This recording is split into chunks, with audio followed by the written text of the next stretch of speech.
Eastern Front was the conflict at the heart of the First World War. A struggle which devastated the lives of Eastern Europe's peoples as old scores were settled, new hatreds forged. A harbinger of the Second World War. There has never been such a war as this, waged with such bestial fury.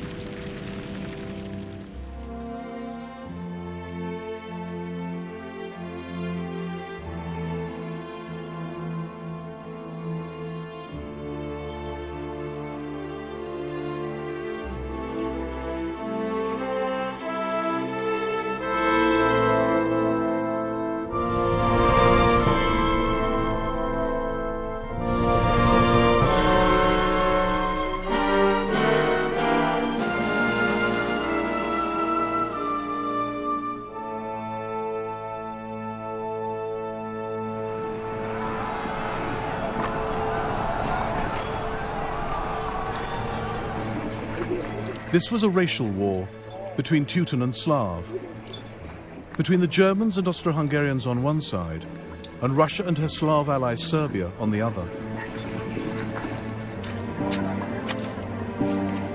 Caught between the clashing giants were Poles, Ukrainians, Lithuanians, Croatians, Jews, without statehood or voice, with no means of defense. It was also a war of alliances, stretched to breaking point. Germany, hands full on the Western Front, looked to Austria-Hungary to bear the brunt of a Russian attack. But Austria-Hungary's empire was crumbling and weak. Theirs was a partnership with different agendas, many enemies. Germany's eastern flank bordered directly onto Russia, down what is now Poland. To Austria-Hungary's south lay her dreaded enemy, Serbia. Around them, a ring of neutrals, as yet undecided which side to join.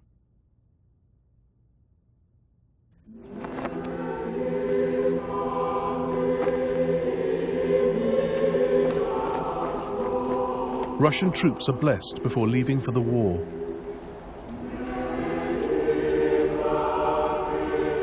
One officer presented his men with an historic opportunity. Hey, brothers. Our eternal enemy, Germany, is trying to enslave Russia, our country, which has long suffocated under Germany's dead weight. The time has come to end their Teutonic rule. Not everyone saw the conflict in such epic terms. Russian conscript Vasily Mishnin left to fight the Germans, filled with dread.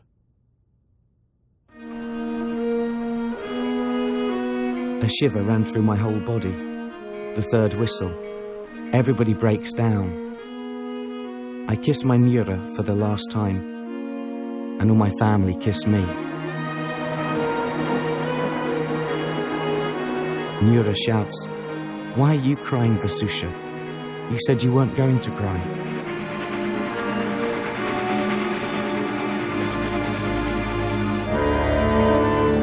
The challenge to this war on the backward side of Europe was logistics.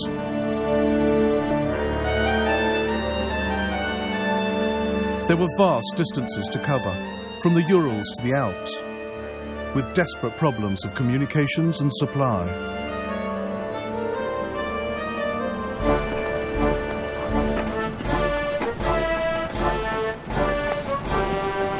On the 17th of August 1914, the Russian First Army seized the initiative and invaded Germany.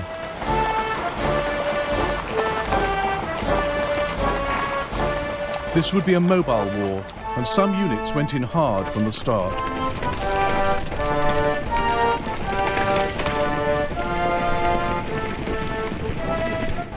Russian cavalry officer Vladimir Letau had already crossed the border, scouting ahead. We started while it was still dark.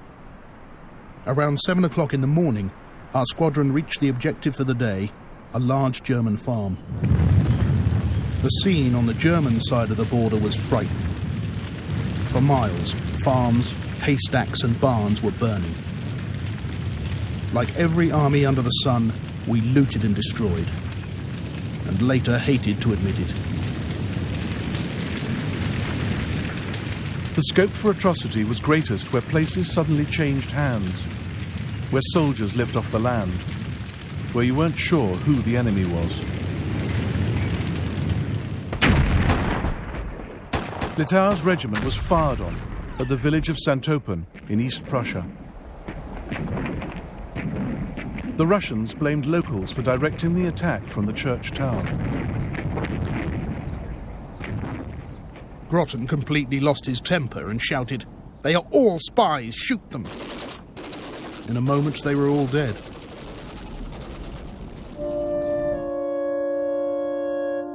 Horror stories spread, as 12-year-old German Peter Kur recorded in her diary. Whole columns of East Prussian refugees came through our town. Many are crying.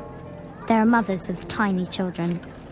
They say Russians tied German women who stay behind to trees, set up wooden crosses in front of them, and nail their little children to them.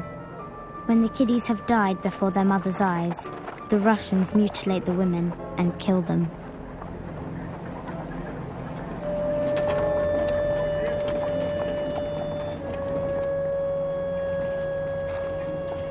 The German army fell back 100 miles.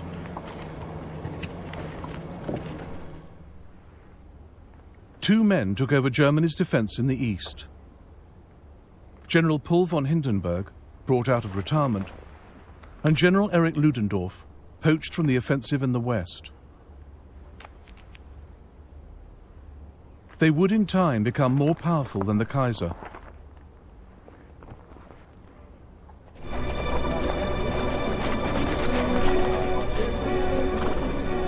The Germans planned to hit the Russian Second Army in these woods, near the East Prussian town of Tannenberg, where, 500 years before, a Polish army had defeated a force of Teutons. The stakes were high, Germany fighting to defend her native soil.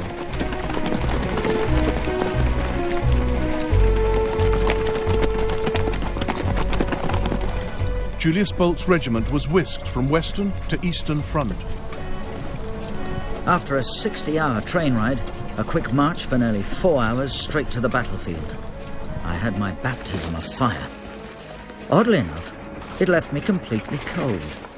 In a flash, I thought of home, gave one glance to heaven, and then straight into the line of fire.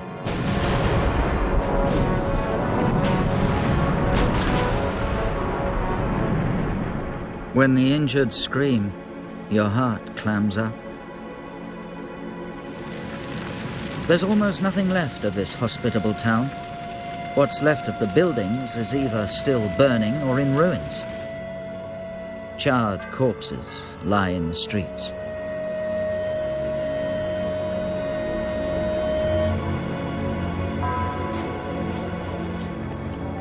Tannenberg stopped the Russians in their tracks and made up for the lack of German victory in the west. Hindenburg and Ludendorff were seen as saviours of the nation, as schoolgirl Pieter wrote. Paul von Hindenburg is mighty big and strong. He has a square head with a moustache and many wrinkles in his face. The people here in the east worship him. Germany needed heroes. The battle entered pan-German mythology. Payback for the Russian invasion, final revenge for that ancient defeat. This massive monument was completed in 1927, a rallying symbol for Germany's ambitious right.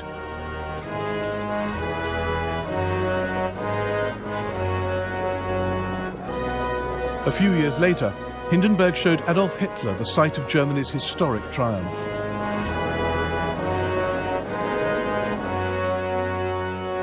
Today, the monument lies in ruins, blown up by the Russians after the Second World War. Last blow in the saga of Slav-Teuton clashes at Tannenberg.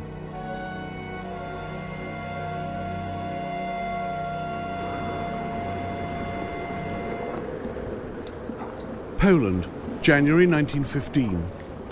The Russians were firmly dug in. The Germans were now on the offensive, trying to dislodge them. The village of Bolimov was in the front line.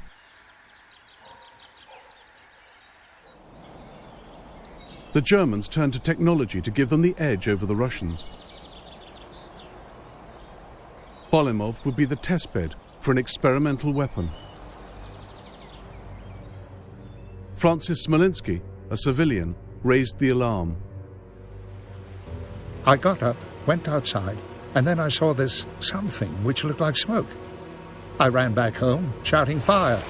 Fire!"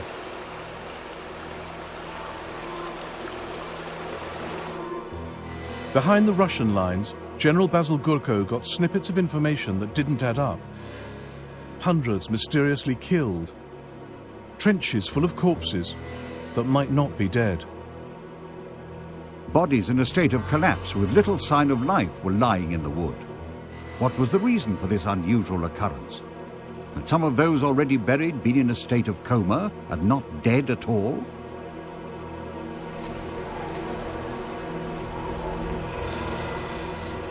From this church tower, German observers watched the first major use of chemical warfare ever.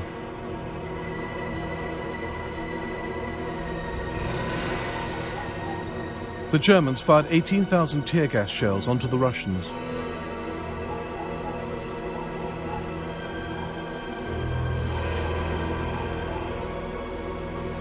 The conventional wisdom is that the wind was blowing the wrong way, and it was too cold for the gas to work.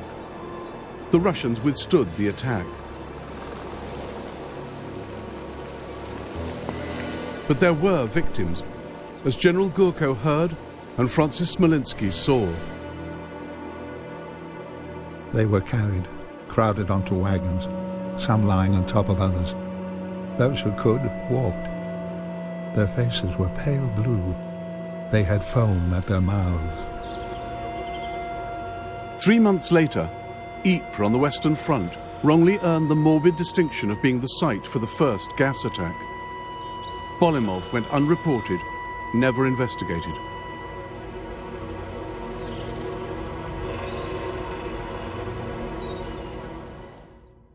Meanwhile, Germany's main ally, Austria-Hungary, was fighting for survival.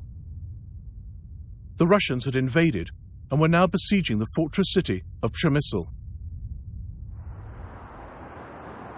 If it fell, so might Hungary herself.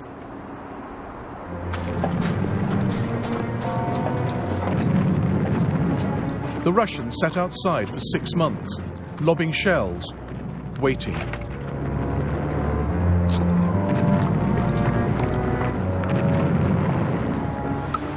Inside, 300 Austro-Hungarians a day were dying of starvation. Przemysl was a microcosm of the Austro-Hungarian Empire itself, a crucible of ethnic frictions. Orders of the day had to be issued in 15 languages. Austrian patriots cheek by jowl with Russian sympathizers. Questions of race, questions of loyalty, fears of the enemy within. There's execution after execution. The Austrians are hanging people by the dozen now. Innocent ones, too.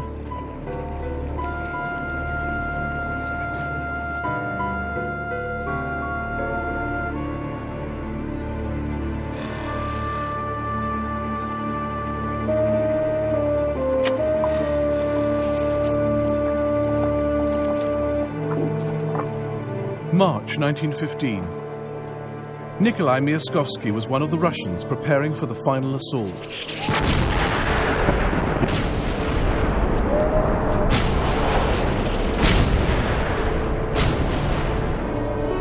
Instead of the total shootout we expected, there were only a few shots of shrapnel, and then we reached the fort quite easily.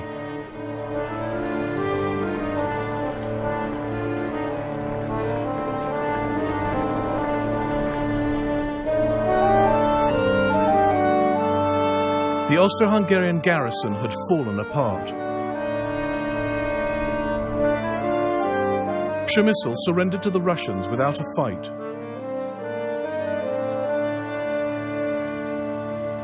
the first Russian train crosses the River San.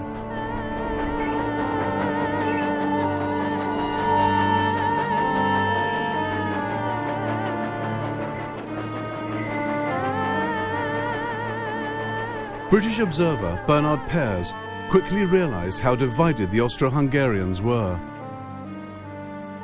The troops, instead of being all Hungarians, were of various nationalities.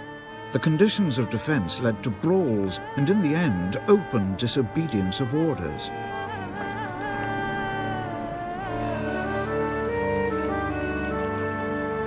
Austro-Hungarian prisoners were paraded through Moscow.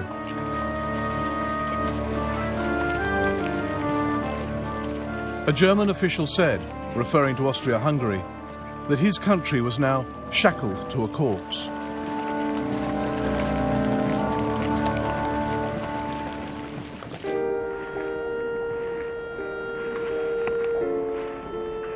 Russians bury the German dead after yet another battle.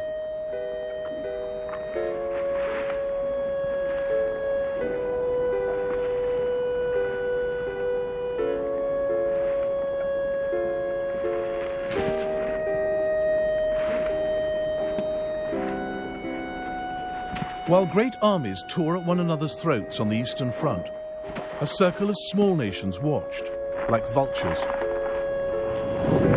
waiting to see which side to join.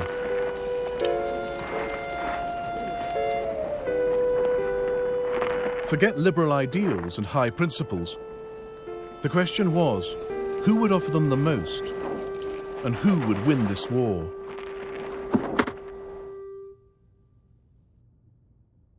These smaller nations, Italy, Greece, Bulgaria, Romania, also had scores to settle, lands they wanted back. The price of any alliance would be high.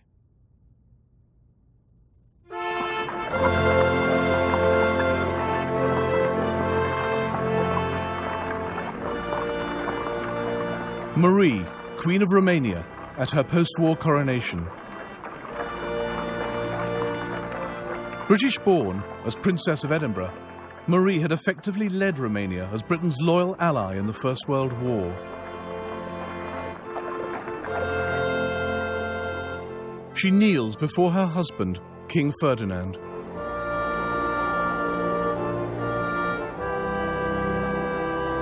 But behind closed doors, Marie called the shots. She was instrumental in brokering the critical deal.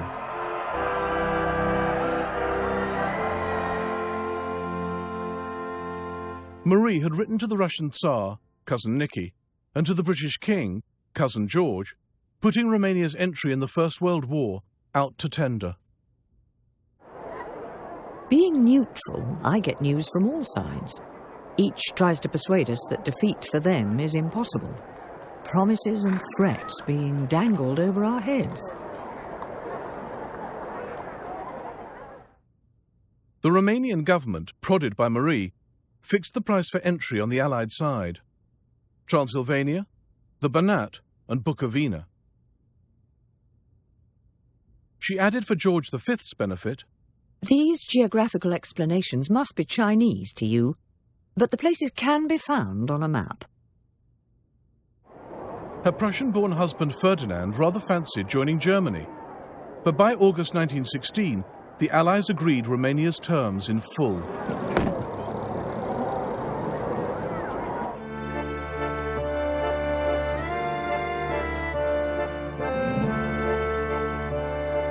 In Rome, Italy's leaders had already cashed in. Instead of joining the Central Powers, in line with pre-war treaties, Italy initially declared neutrality. But in October 1914, Prime Minister Salandra said Italy must act for her own national good. He called this policy sacro egoismo, sacred self-interest. In practice, it meant joining the side of the highest bidder.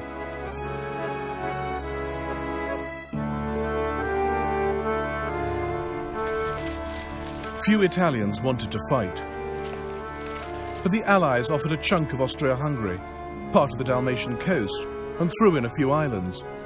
So without consulting Parliament, Salandra accepted landing his people with one of the harshest fronts in the entire war.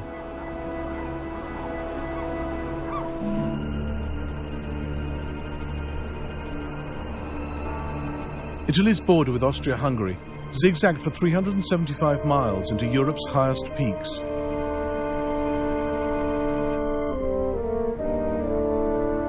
The Austro-Hungarians had the advantage, holding the high ground along the entire front.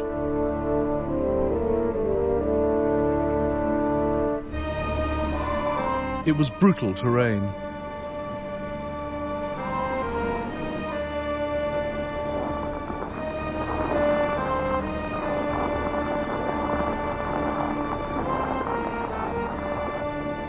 Italian Alpine troops inch up to the front line.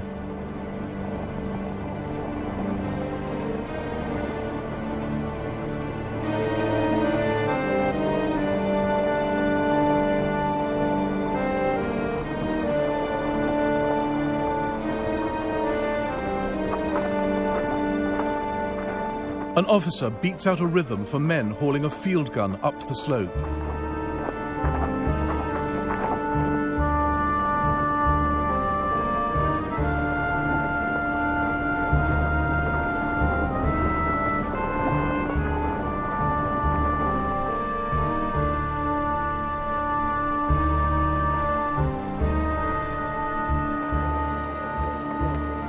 In May 1915, Italian troops seized the mountain village of Cortina d'Ampezzo. In front of them, the vast Lagazzuoi mountain. By sunrise, the Italians had climbed its sheer rock face to a narrow ledge.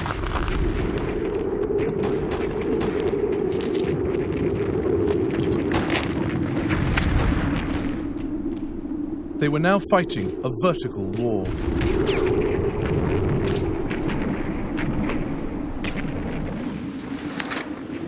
Above them, the Austro-Hungarians had fewer men, but showed a tenacity they lacked elsewhere.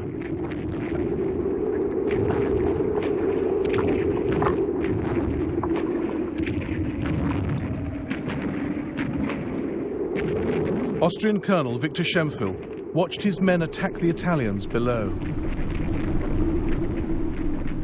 They threw several hand grenades on the ridge, which was about 100 meters below them.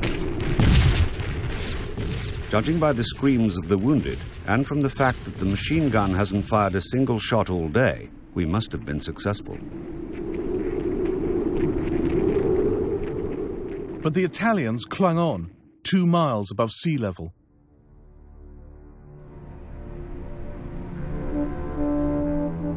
Each side burrowed into the mountains and spent the next 2 years trying to dislodge the other.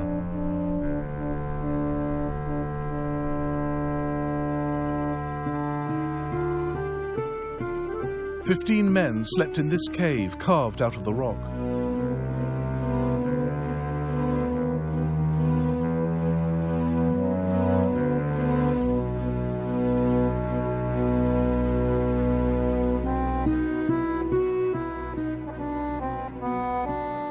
Both sides worked 24-hour shifts, digging tunnels, trying to reach the enemy's position and blast the mountain under them.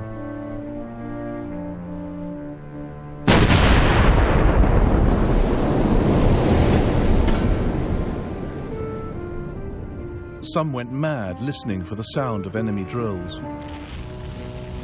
My nerves are shot to pieces. I've got to calm down. I've now been in the front line 4 months, amid constant fear and torment.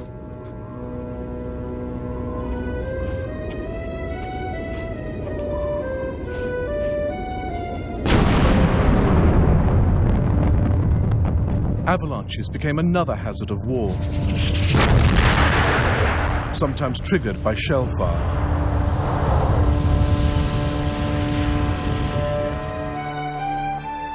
Austrian Eugenio Mich was caught in one that wiped out 9 barrack huts, killing 272.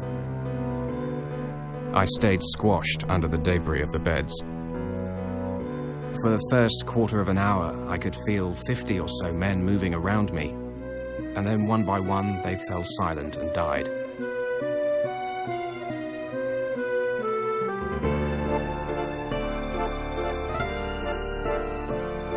Italy's frontier with Austria-Hungary levelled out along the Isonzo River.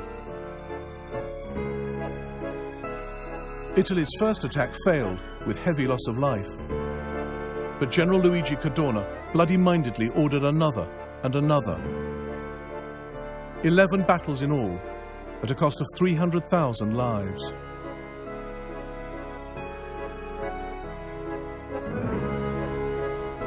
They never reached their main objective, the port of Trieste.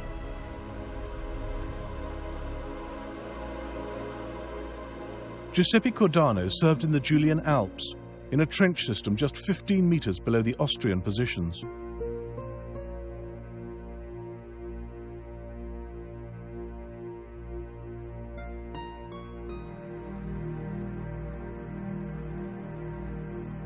Between the two trenches, it's a cataclysm. The dead are scattered everywhere, half buried.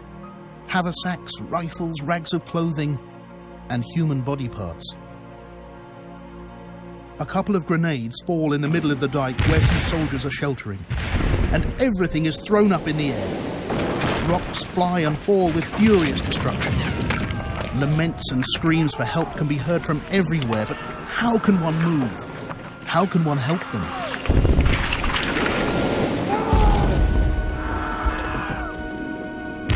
I'm astride the crest, and I carry on, metre by metre, ducking my head under shrapnel fire.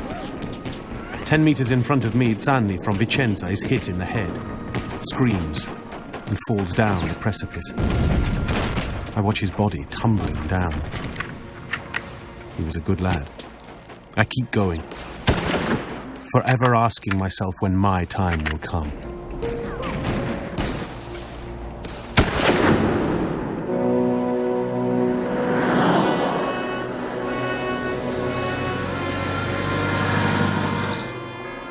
In the winter of 1914, Germany's High Command told the Kaiser they'd decided to launch the major offensive of 1915 against the Russians.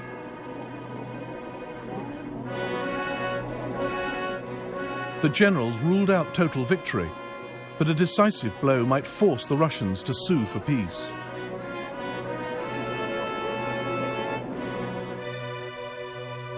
Germany moved 8 divisions from the Western Front to the eastern, to try to break through the Russians at Gorlitza, in the foothills of the Carpathian Mountains. Now German fought alongside Austrian. Austrian Matthias Migschitz sensed the change of mood. It sounds wonderful to hear German troops speaking. Everyone is sure of victory, conscious of their might. You hear no melancholy talk, no bleak forecasts. Florence Farnborough, a British nurse with the Russian Red Cross, travelled with her camera along the Eastern Front.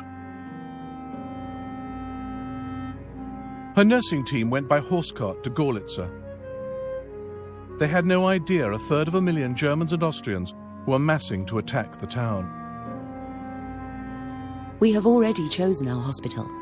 It is a well-built house with several nice, airy rooms. We are surrounded by the Carpathians. I love watching them at night, when the mountains lie mysteriously quiet and passive.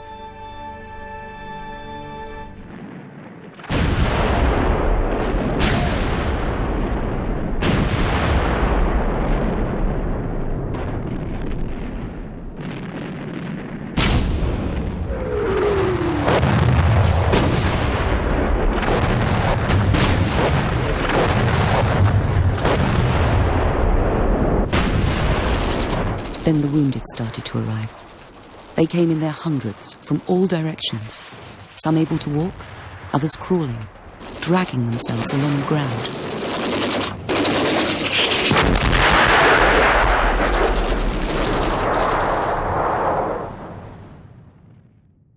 As the Germans got near, Florence's team was ordered to evacuate. And the wounded? They shouted to us when they saw us leaving, called out to us in piteous language to stop. We had to wrench our skirts from their clinging hands.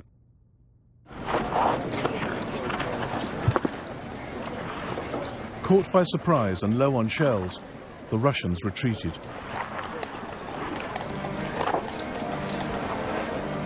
Infantryman Myaskovsky wrote to his friend, the composer Sergei Prokofiev. My dearest Seryozhenka, we're in a state of unstoppable panicked retreat. Our troops are melting away like snow. Only 600 to 700 survived out of a 3,000-strong regiment in one day alone. The Russian army fled, but not towards the negotiating table.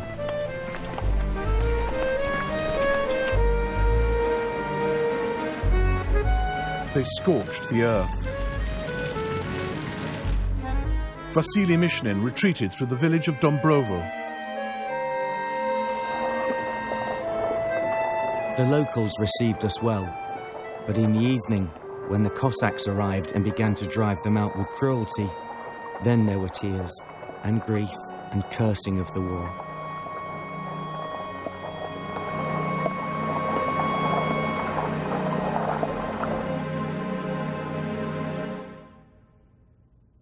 The Russians were looking for scapegoats, and the Jews of Eastern Europe fitted the bill.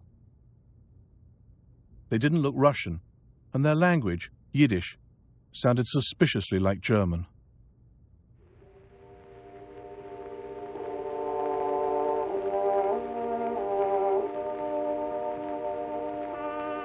In 1914, there were 4 million Jews in the Russian Empire. Battered by pogroms and denied rights allowed the Tsar's other minorities, Jews were forced to live in specified areas, known as the Pale of Settlement.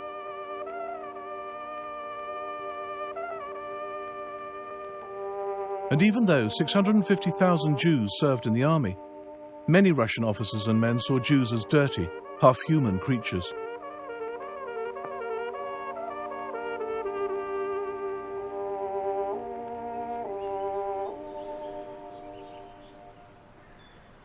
First of April 1915. The Ruskies make fun of the Jews, saying they can munch their matzos for now. But when Passover's finished, they'll sort them out. Send them to Siberia.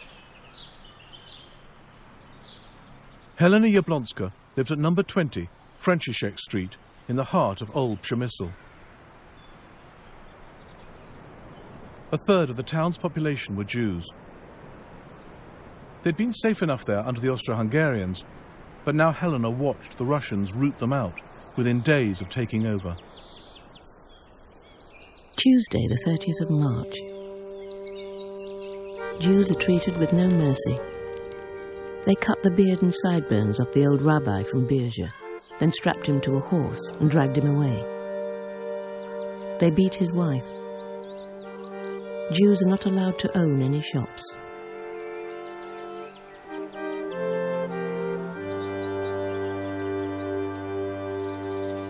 Saturday, the 17th of April.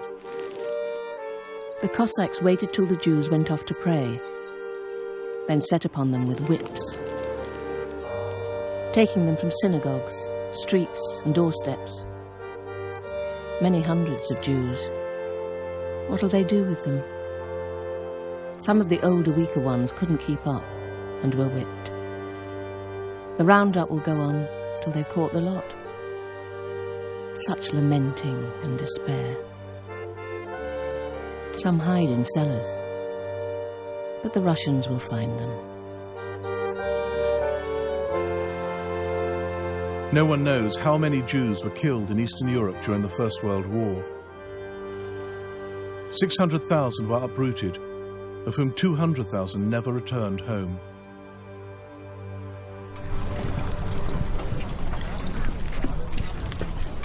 After their experiences under the Russians, many Jews looked to the Germans for better treatment.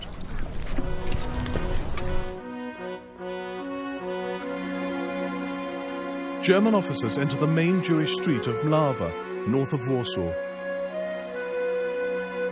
The Germans tried to win the support of Jews in Eastern Europe by promising them liberation from the Russian yoke. Meanwhile, the assimilated Jews of Germany showed their patriotism by joining up. Emma and Fritz Schlesinger see their friend Ludwig Bornstein off to the front, one of 100,000 Jews who fought for the Kaiser. German Jewish soldiers mark Hanukkah, the Festival of Lights in 1916. 12,000 were killed in the war. Nearly 30,000 received decorations.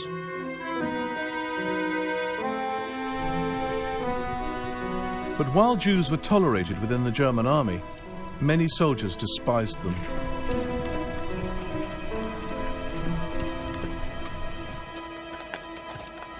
Ernst Nopper passed columns of refugees, forced out of their homes by the Russians, are now returning. I couldn't bear to watch as a Polish family struggled on foot while the entire lazy Jewish population travelled on carts. I hauled a Jew off and gave his arse a good kicking before making the 3 Poles with all their baggage climb up onto the cart. I let everyone know that I would have all the Jews shot if they didn't let the Poles continue on their journey. The breakthrough continued through the summer. This was the greatest victory of the Central Powers in the war, seizing present-day Poland, Lithuania, parts of Belarus, and the Ukraine.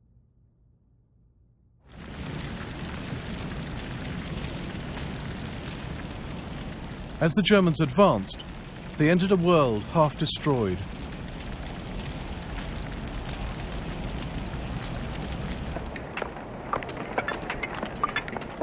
German troops convert Russian railway lines to the narrower German gauge. Rebuilding the communication system became a key task, rich in symbolic meaning.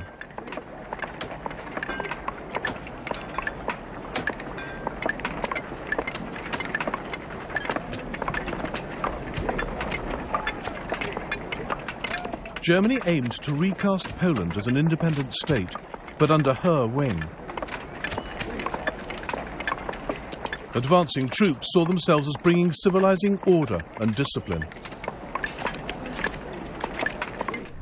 That which seemed forever lost was created anew by the German battalions of Kultur. The German spirit blows through the poor land, and new life rises up out of the ruins.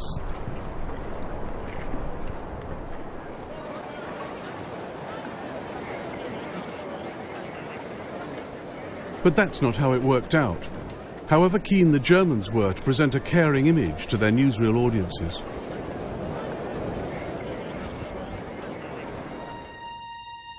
American woman Laura de Turchanovich lived in the occupied town of Suwałki near the Lithuanian border.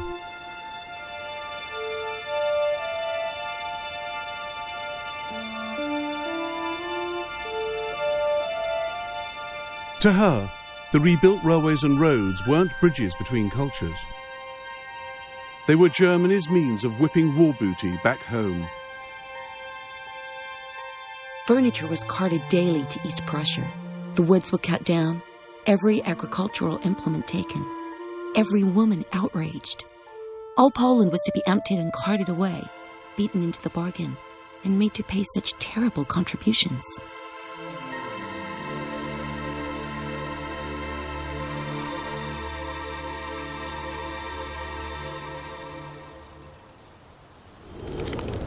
Faced with a chronic labour shortage, and with little love for Slav or Russian, the German army began transporting men to the west for forced labour.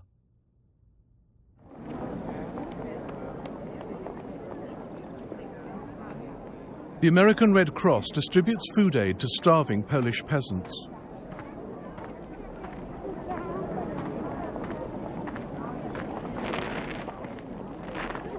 Reluctant to feed conquered populations, the German army became increasingly obsessed with cataloguing them. Everyone over 10 was to be documented, and nearly 2 million photo passes were issued.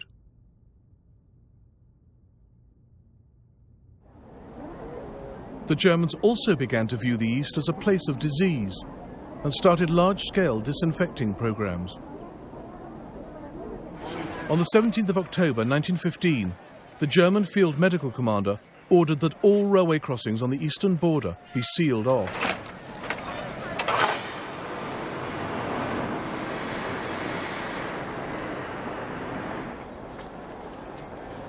Everyone crossing the frontier had to be deloused before setting foot on German soil.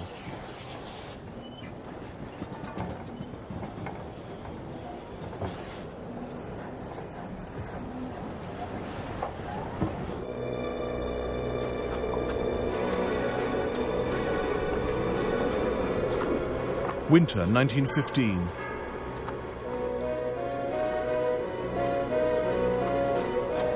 The racial war of Teuton versus Slav neared its peak. German and Austro-Hungarian forces moved south to destroy Serbia. This would win control of the Balkans, final revenge for the assassination of Archduke Franz Ferdinand.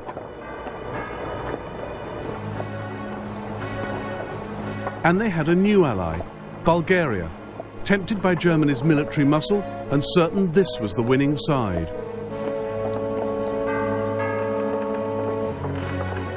The bait dangled before Bulgarian leader Ferdinand was the promise of vast swathes of Serbia.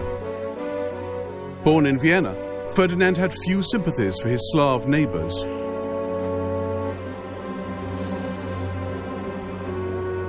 The purpose of my life is the destruction of Serbia. On the 6th of October 1915, a joint German-Austro-Hungarian force invaded Serbia, taking the capital in just 2 days. The Bulgarian army then entered from the southeast. The Serbs' only way out of their country was into Albania, but that lay across treacherous mountain ranges.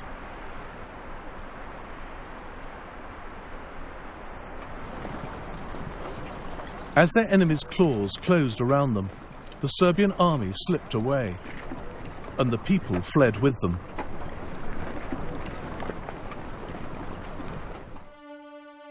Serbian photographer Risto Marjanović documented his nation's exodus.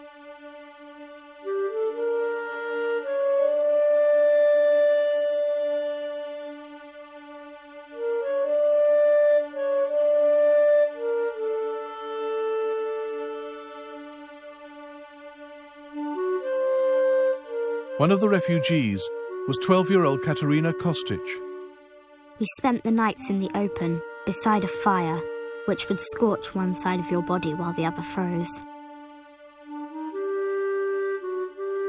One morning, a woman refugee woke up and happily announced that she'd had something soft beneath her head that night. To our horror, the soft thing turned out to be a human corpse.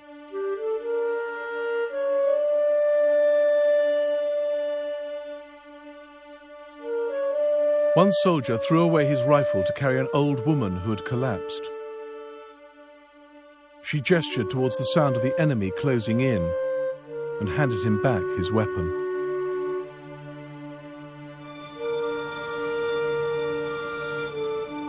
They halted here, on the Field of Blackbirds, in Kosovo. The Serb nation drew breath, while its leaders met in the town of Prizren. The choices were grim. Battle it out, surrender, or survive to fight another day. Journalist Gordon Smith watched the debate inside the town seminary. The final councils did not last long. On November the 24th, the supreme resolution was taken.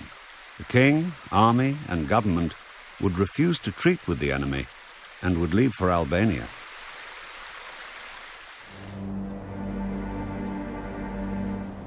Hundreds of thousands of troops and civilians set off into the mountains.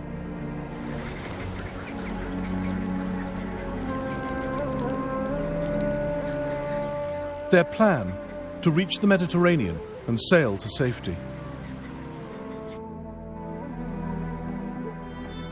This epic retreat shaped modern Serbian self-perception, taking its place in national myth alongside the 1389 defeat by the Turks on the same Field of Blackbirds. Still an open wound today. A Serbian film, directed by a veteran of the march, reconstructed its agony. The further we went, the worse it got. You didn't hear the usual men swearing, officers yelling orders. This huge funeral procession of the state of Serbia endured the pain in silence. Who tramped behind me? Who in front? Where was my company? All too soon we fell apart. Now it was every man for himself.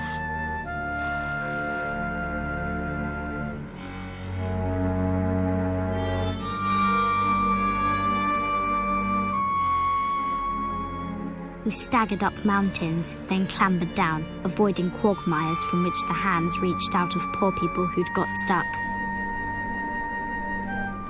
We stumbled, running out of strength, but could not turn back. We had to move on.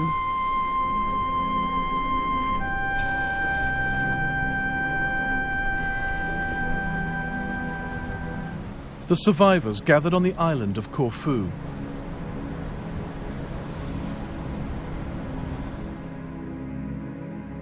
Exhaustion, starvation, and disease continued to take their toll.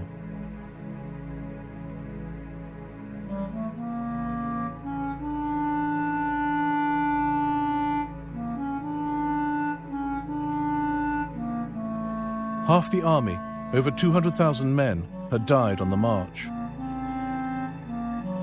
No one knows how many civilians. But Serbia's death rate was the highest of the First World War.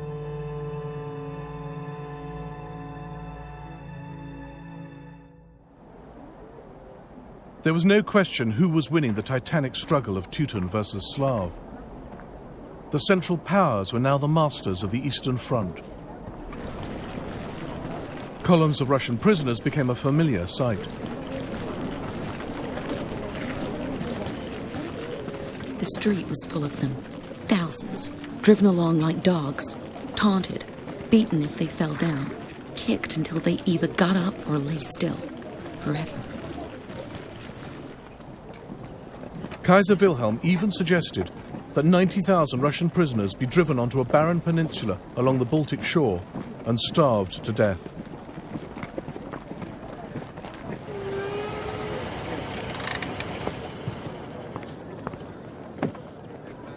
The German and Austro-Hungarian high commands meet in the Tyrol.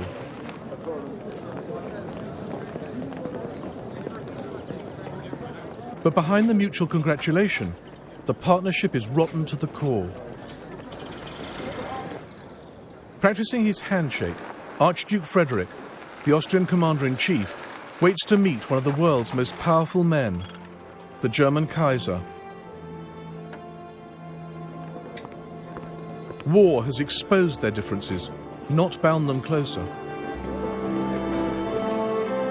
Germany thought the Austro-Hungarian Empire a shambles. She wondered whether to take the whole lot into the German Reich. Austria-Hungary found Germany arrogant and domineering. The Austrian Chief of Staff, on the left, called the Germans our secret enemies.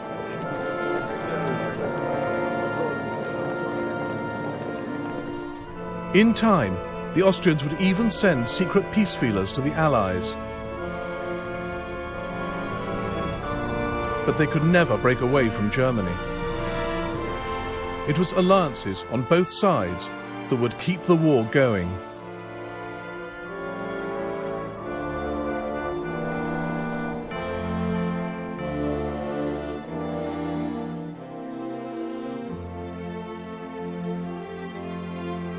In the next episode of the First World War, the horrors of Verdun and the Somme, as both sides try to break the deadlock on the Western Front.